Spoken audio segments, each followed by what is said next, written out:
Howdy, I'm back.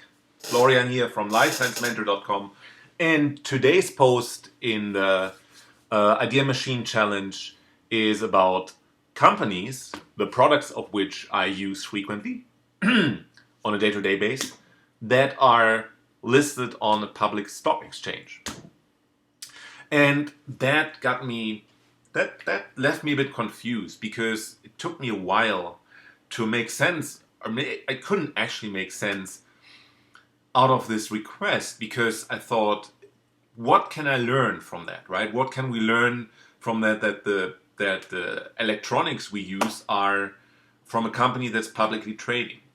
So the companies that do very well often are the companies that are delivering a lot of value to people, not surprisingly. And if you, as a company, deliver a lot of value to people, then people will try to buy stocks, will try to invest to get a share of the profit, right? If they think your company is great, and I suppose that people know about that. I mean, we know about which company is valuable by our everyday use, right? That's the best argument for ourselves to see that that company is good. While on a larger scale, we learn that company is great and doing well through the news, and we do our research. We know more about why the company is good, what the structure is of the company and its assets, and so on and so forth. But I decided to include a picture of three companies that did exceptionally well: Google, Facebook, I think, and Amazon. And I'll have the graphic on the first, like directly on the first part of my corresponding blog post to this video. And you can really see that those companies actually really their stock value really increased continuously over the last 10, 15 years. And any money you would have put in there like 10 or 15 years ago would have been increased 1,000% fold, and it would have been a good investment. So, were you using those companies then? Like, were you using Facebook as much as we use it now, 15 years ago? Probably not, right? Facebook started out as something that was very like known to some insiders. In college, I was at Princeton at that time, and then one of the undergraduates showed that she used this new thing, the Facebook. And I looked at it and thought, oh, it's a neat tool. You can see other people and have like a direct, can see their photo, and have sort of like a direct connection. When I grew up, we used to have poetry albums. I'm not going to school anymore, so I don't know whether they are still popular. But, especially girls like to share these poetry albums. And so everyone would write into them. You had to think about a witty remark that you write into that. And then, they were making the rounds, at least in Germany. Like, some girl would put their poetry album and you had to write something in it, and then she would be happy. And I thought when I saw Facebook, man, that's just like these albums, right? You just see what other people are thinking, what they're saying. But it's a little bit better because you can share, you can update your information, and I thought it was neat, right? And I thought about back then how long it would take until this new application would become more widespread available. So you could directly see right away that would be something that people would really like. So I don't know, if you want to pick a stock to invest in, and I'm really, really, really not a financial expert. So that's just what I imagine. Then if you really want to invest in a stock, when you have the gut feeling that stock is probably doing well, and you do a research about it and see that the company has done pretty well over the last years, right? Maybe then that's a good idea to invest there, right? Aaron Clary has written a whole chapter in Bachelor Pad Economics on good investment strategies and the different types of bonds and stocks and funds and so on, commodities. I urge you to check out that book, Bachelor Pad Economics. It's really good. So I'm not, as I said, I'm not speaking for any financial advice here, but that's what I imagine. That's what I imagine today's topic is good for. That you think about what really the value is that specific companies add to your everyday life, and then you see a trend emerging, and let's see whether we can see that trend. Like, is there specific characteristics that all the things that I use in my daily life have in common? All the things that company produce that are publicly in the stock market, so that are doing economically very, very well, do they have one thing in common? Is there one reason why I use all of these items? Let's go ahead, shall we? Okay, the first company I use on a daily basis is Amazon. And Amazon is listed on the Nasdaq, AMZN. And I use them almost every day. And I use them as a consumer and also as somebody who wants to provide value for people. Right? So as a consumer, I buy books and I buy electronics and I buy groceries even. Like, I bought my protein powder on Amazon, and I buy gifts. Like, I was at the post office. I wanted to send some toys I bought in the US to a friend in Germany, and USPS, I kid you not, charges you $50 for sending a few toys which were in value not more than $20 together, and they charge you $50 for that, and then you don't even know whether they deliver or in time, like take 3 weeks, but maybe the package gets lost. You cannot even track it, right? You may not know that because not everyone is in a situation of sending packages away to a different continent. So I suppose similar things happen when you send packages from the US to Australia or to Asia somewhere. You know, at least to Europe, there's no way to track the package. You track the package with USPS until somebody throws it in the ocean or hopefully puts it on a ship to transfer it. Same in Germany. I mean, and that's no good, right? You can follow the German Bundespost, track the package until it leaves the continent, and there's no way of continue the tracking. And then they charge you $50 for that. Please. I mean, I didn't use it. I went home and I went looking for Amazon.de, the German Amazon. So I ordered from here. My credit card gets charged, and the German Amazon takes over everything. And I don't pay, like, if I order over 20 euro of value, I don't even need to pay any shipment fees or anything like that. So yeah, sometimes you get to wonder why USPS is still alive. Maybe I'm a special case. Not everyone sends packages overseas. But still, come on. I mean, it seems to be very inefficient. So what Amazon actually is, you know, as a consumer, I buy products. As somebody who runs his own website, and I have some affiliate marketing with products I review, and then I get a commission when somebody buys the product from Amazon after I've reviewed it. Right? At no additional cost to the consumer, just some cut of Amazon's profit.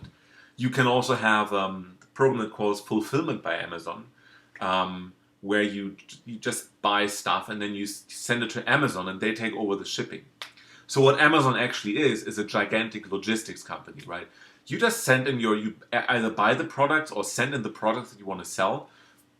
For example, also you write a book, write a text, and then you format it for Kindle, and Amazon takes over the marketing. So all you do is give them your product or take product from them, and they take over everything. Marketing, logistics, they take over the shipments, and you get to keep a profit from that, and that's pretty awesome. So that's the value of Amazon, convenience. Then number 2, Google. Right? Google is... everyone uses it, right? So I'm just outlining quickly what I use it for. Information services, direction, translations, scholarly articles, websites, and Google also tracks data. So if I want to know how to serve my audience better with my blog, then I can look at the blog articles that got a lot of visitors, and those that didn't do so well. And then over time, I can see a pattern emerging when I know that a lot of people want to know more about articles about fitness or sleep or, you know, any other thing. Maybe not so much about aromatherapy, right? So I'm trying out everything, and then Google Analytics let me analyze what really is the most valuable article I brought you, and then I can focus more on that topic, right? That's the plan of the whole the 180-day Idea Machine challenge. So, and Google has this amazing abilities to curate data, to let you find immediately the websites that you look for, and some other services. So, yeah, Google again gives you access to data in a very convenient way. So if you want, basically Google provides the information superhighway for data, right? And if you've been around a little bit longer, you also know that there was Alta Vista, and Yahoo was much better. AOL was kind of had a search engine feature in there as well. All irrelevant. Maybe Yahoo a little bit, but also not really. Alta Vista, Lycos. Nobody knows what Lycos is. But Lycos at one point was the real deal. All gone. Google survived. Interesting, huh? So if you had, coming back to the initial observation, if you had invested into Lycos back 20 years later, you wouldn't have gotten a good return on your money, but Google you would have. So interesting to look at maybe if you could have foreseen that trend. Number 3, YouTube, and that is basically a subsidiary of Google, right? Google bought it in 2008, 2006. Actually, while I was writing about YouTube, I was wondering, was that 2006, 2008, and when exactly? So I was typing in my question, when did Google acquire YouTube? And then the answer popped out, November 2006. I mean, Google algorithms even read my question and answered directly for that. So in 20 years, we'll have robots that move smoothly, that have skin, looks very similar to real skin, right? And then if you talk to them, then they can provide you real normal answers. How can we ever distinguish like robots from humans? There's really, and then Anatoly Kasparov, like a couple years ago, lost against this big IBM brain that was playing chess against him. And robots only provide, like, you can argue as much as you want, right? That robots will never develop a conscience like humans and so on and so forth. But with the ability to look at data so easily and so quickly, and you don't need really to develop a clear conscience. If you're able to tackle all the problems in the world just by quickly accessing all the data, well, yeah, I mean, there's a lot of things that Star Trek foresaw, right? For example, the iPad here, or the internet, which is basically the ship's computer, and then the next generation had data, an Android, right? And I would even believe that now we may have Androids soon in 20 to 30 years that are maybe even have better capabilities than data in Star Trek. It's fascinating and terrifying at the same time, but artificial intelligence is definitely coming. Back to YouTube though, right? I use it to look for advice, courses.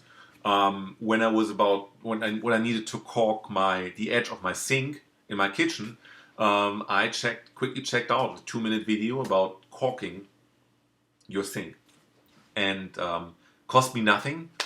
So it's a convenient resource. I think the second biggest search engine after Google is YouTube, and you can also have your own courses on YouTube and then finance them with ads. That's the way YouTube makes money. And now they have YouTube Red, a subscription service. But still, I mean, YouTube is immensely useful. I use it for both looking for advice and also spread the word about the blog.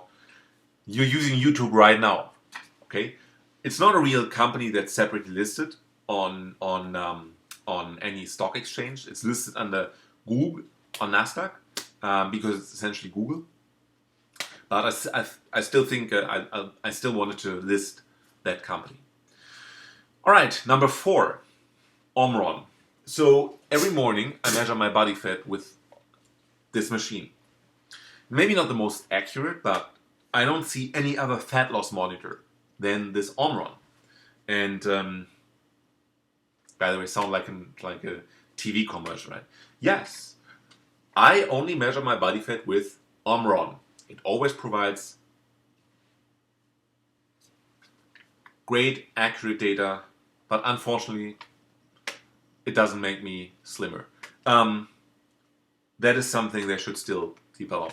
But Omron is actually a Japanese company, and they develop electronics like this and most sensors, like electrodes and stuff like that.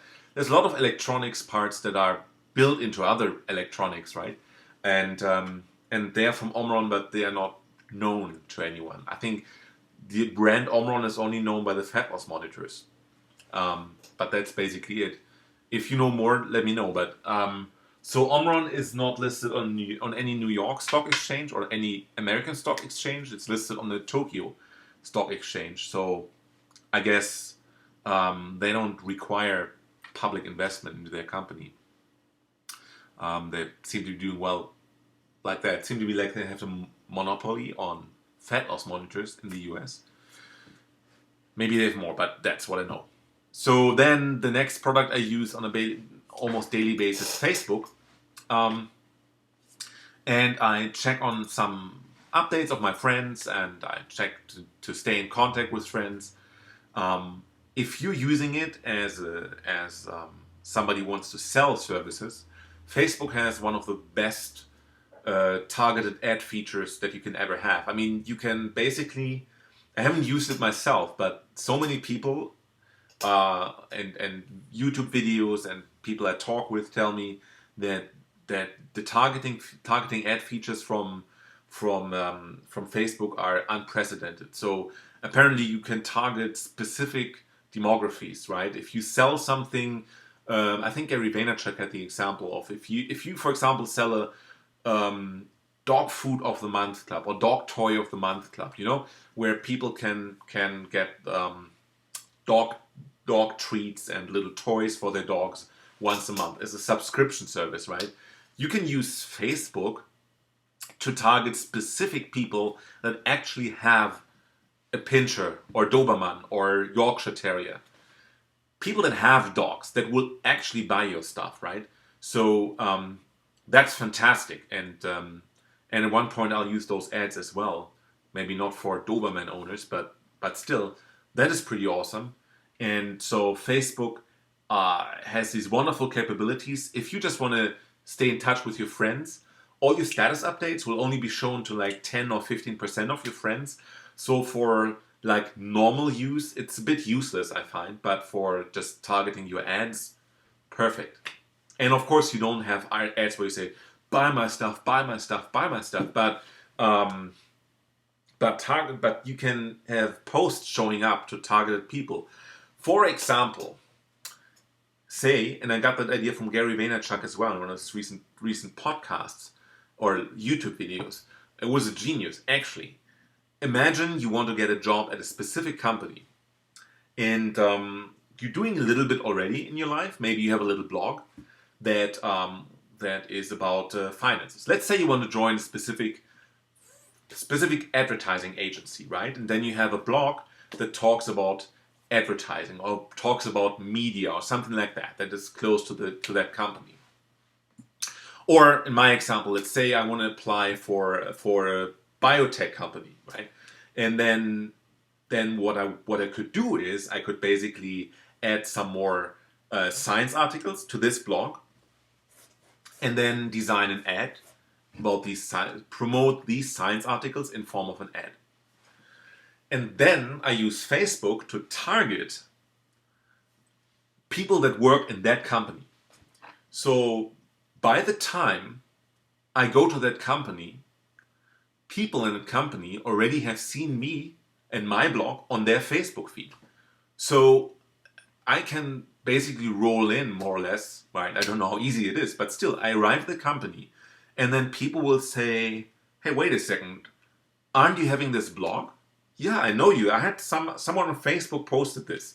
Ads don't need to tell you buy something, but you can promote yourself on Facebook very specifically. If you're a group leader, if you're a postdoc, if you're a scientist, postdoc, and you want to promote yourself, become a group leader, you have a harsh competition with other group leaders. Like 10% of postdocs who want to become a group leader end up a group leader, right? So what you could do, you could basically take your papers that you published, and then promote these papers on Facebook to people that work at the university that you are applying for a job, and then at least some amount of people have seen you and are familiar with you. And if you want to start any job, and if people know you, that's really all that counts, because all the applicants, company interviews for leadership position, they have the chops down, right? They pass the preliminary tests of being just of having all the requirements and all the certificates and everything. But you want to know, how is that person doing in a one-on-one way, right? Could I work together with the person? Well, and if you're the happy guy who has like cool content on Facebook, then you already got your work done, right? So nowadays we live in such amazing times. We can just think a little bit. We can basically almost do anything with all the tools we have, and they are free. So to close that item, Facebook may even be, in 10 years, we may even have Facebook as the official internet interface to the web, right? You can make a personal profile page. So maybe people, instead of blogs, have their personal profile page on Facebook, which is a bit scary also, because Facebook is just a platform which you can use, right? If Facebook decides that they don't like your political opinions, or they don't like something you did, or whatever, something you said, they can bar you from entry. And certain ideas, Facebook can suppress certain ideas already. They decide certain ideas don't make it on the platform, they are out of the discussion. And when all the discussion circles around, basically, if people exchange positions change their opinions on the internet, and then Facebook becomes the interface of the internet, then basically you have a control. You have again how do you call it? A guardian in front of your access to the internet. And so we should really watch out for anything that Facebook tries to do in terms of censoring. I'd say right now there's so many people there, and Facebook doesn't have enough resources to comb through every comment you made. But as I said, it's just a question of making the algorithms more efficient. And then you can more automatically filter out comments you don't want on your platform, which is good if you run the platform and want to maintain a certain environment. But it's bad if you want to get access to the platform if everyone sort of needs that access. Something to think about. Number 6, Twitter. Twitter is listed on Nasdaq, and I use it in a very similar way to Facebook daily. I like Twitter a little bit better because my tweets are shown to everyone who follows me, and not just to 10% of friends that Facebook chooses for an unknown algorithm, right? And Twitter also lets me analyze the interactions I got for my tweets, so I know which tweets gain more traction, which tweets gain less traction, and I can also look at my follower base compared to the complete Twitter audience, right? And then I know that a lot of my followers care about business advice and startups, but not so much about comedy, which will not prevent me from cracking some jokes now and then anyway. Sorry for that. But Twitter gives good opportunities to engage to analyze your tweets. The disadvantage of Twitter is that it actually it's so crowded that people don't see your tweets. I mean, there's tweet and then it gets like shifted away by other tweets on your timeline. Excuse me, but Twitter has a more direct possibility. Of those 10% that see my tweets at any point, I know which one of those have interacted with it the most, and so I can also know what basically you want me more to talk about or what you want me less to talk about, right? So it's all about if I want to deliver a quality content to you, and partly that's determined by what I can do, what I'm good at, but it's also determined by what you want to see, right? So you can let me know directly in a comment below the blog, and you can also I also see it from when I analyze my Google Analytics, my Twitter followings, and so on and so forth. As I'm sure everyone else is doing as well. Number 7, of course, Apple. Yeah, Apple. I use Apple all the time. All my computers are Apple. I have one replacement old Windows XP laptop, which is almost dead, but I still keep it as a replacement in terms the Mac craps out.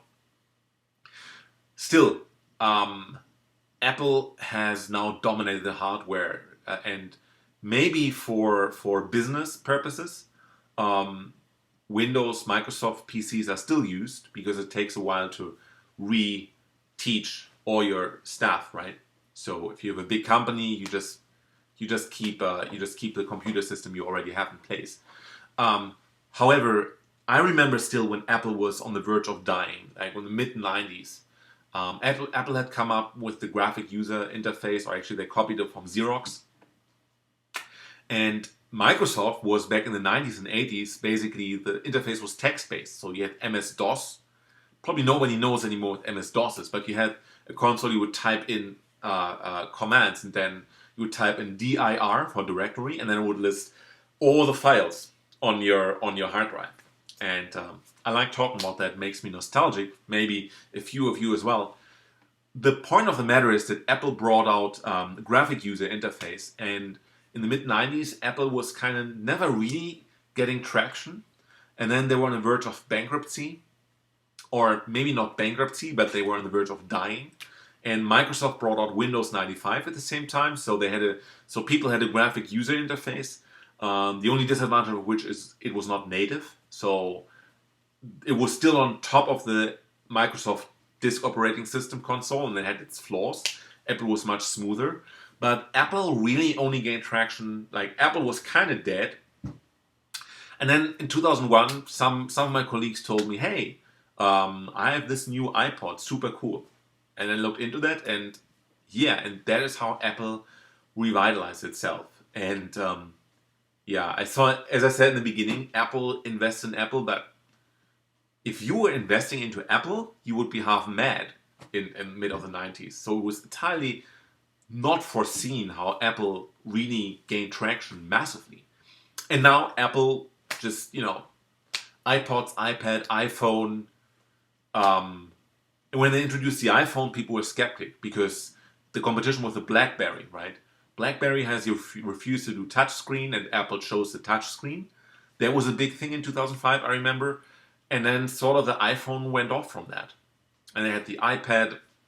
Like nearly every item that I use is from Apple. And that's just it. The funny thing is that software I don't use from Apple. Apple has this iWorks with what's it called? See, there's Numbers, which is the Excel equivalent. There's what's it called? Pages is the Word equivalent, and then you have Keynote for the PowerPoint equivalent. See, I had to look that up. I have those programs, but no, I'm using PowerPoint, Excel, and Word all the time. So because you're just used to that, right? So while Microsoft's computers suck, Apple software sucks, and so they kind of complement each other, right? You use Microsoft Office on an Apple Mac, and it works fine. So, which brings me to the next point, which is Netflix. Netflix. So I use Netflix to watch TV shows and movies, and they have an unlimited supply of movies. In 2006 they started, and then the movies they had for streaming were just like some old Hitchcock flicks, and that was all. And you ordered DVDs, and you could keep them as long as you want. The model is still there, but nearly everyone is streaming it. If you want to see Game of Thrones on Netflix, you can, but you have to order the DVDs. So they have it, but not as streaming, but still good. Blockbuster was still around back then. and you would walk into the store and borrow a DVD, and Blockbuster went out, gone. Netflix has dominated everything, because I think one thing is they provided streaming, and then I just realized when I did some research for this blog post, that they actually had people design the recommendation algorithm, right? So you can rate the movies that you saw on Netflix with like 1 to 5 stars, and then Netflix brings out pretty accurately movies that you would also like.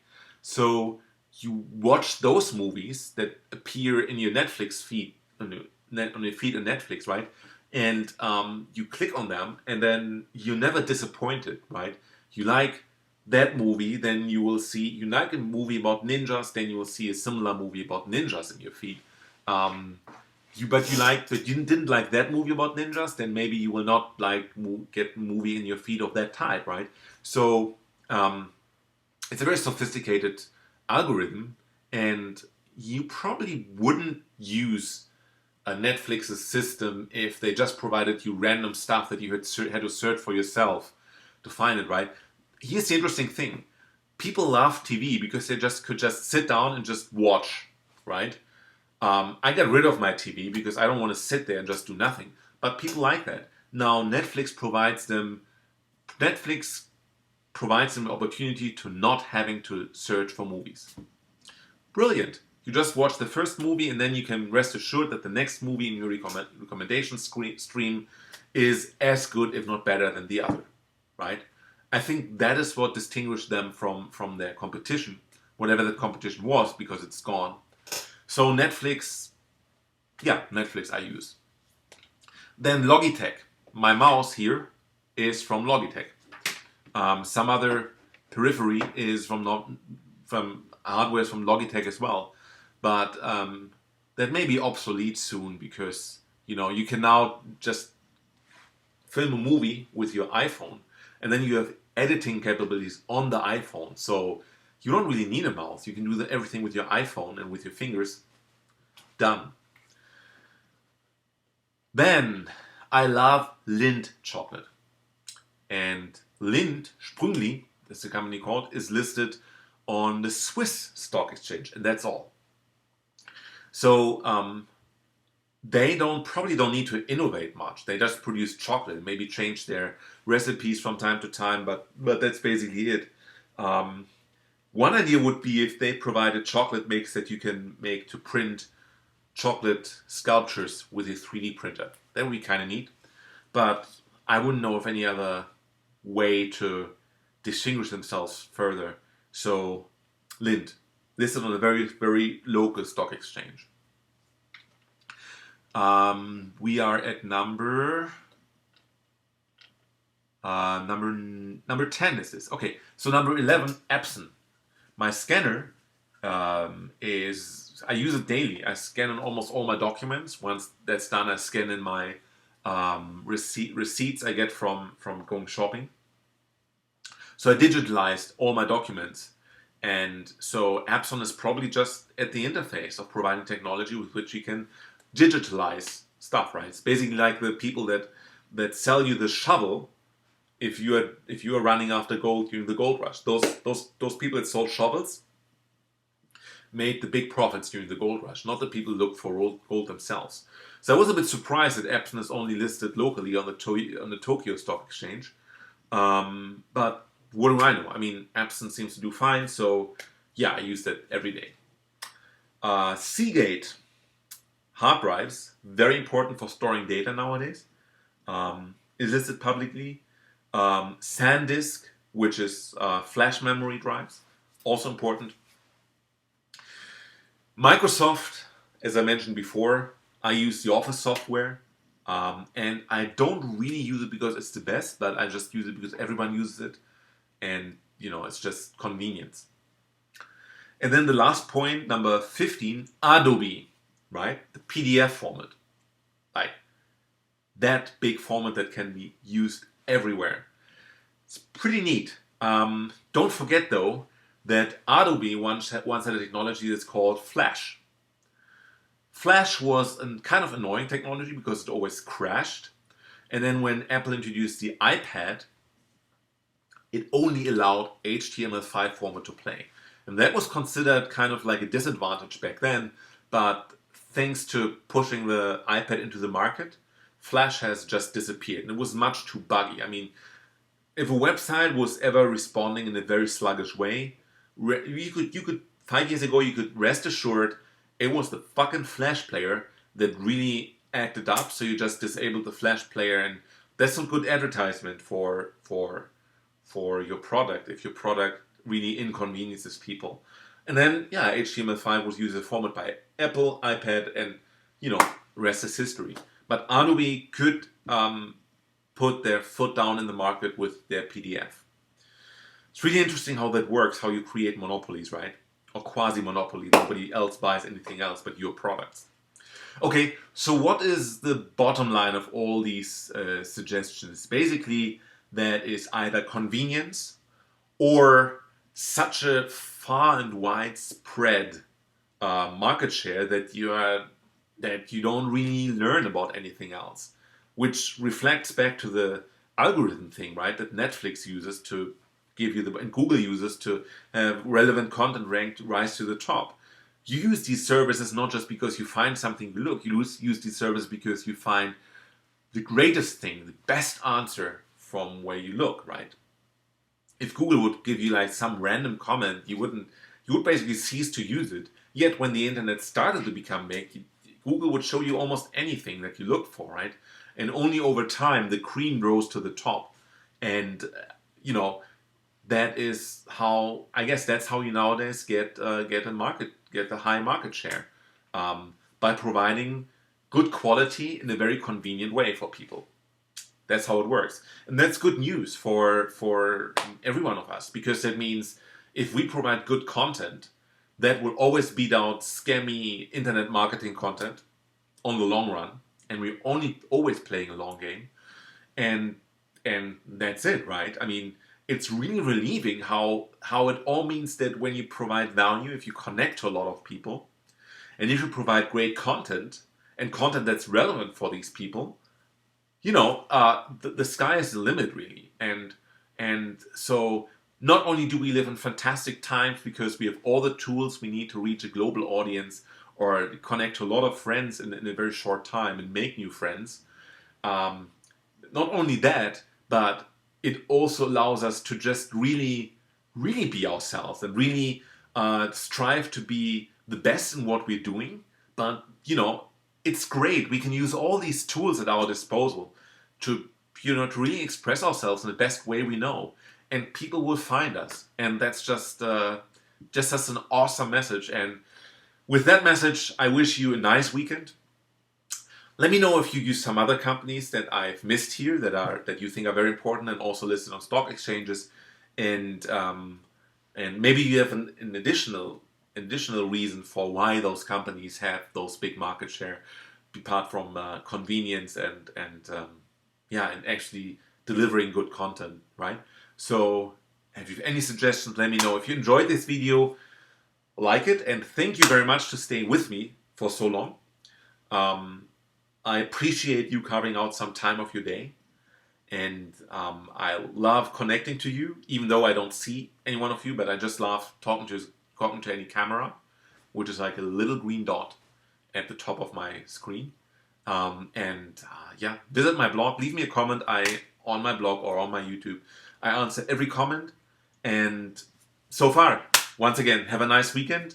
Looking forward to having you again tomorrow.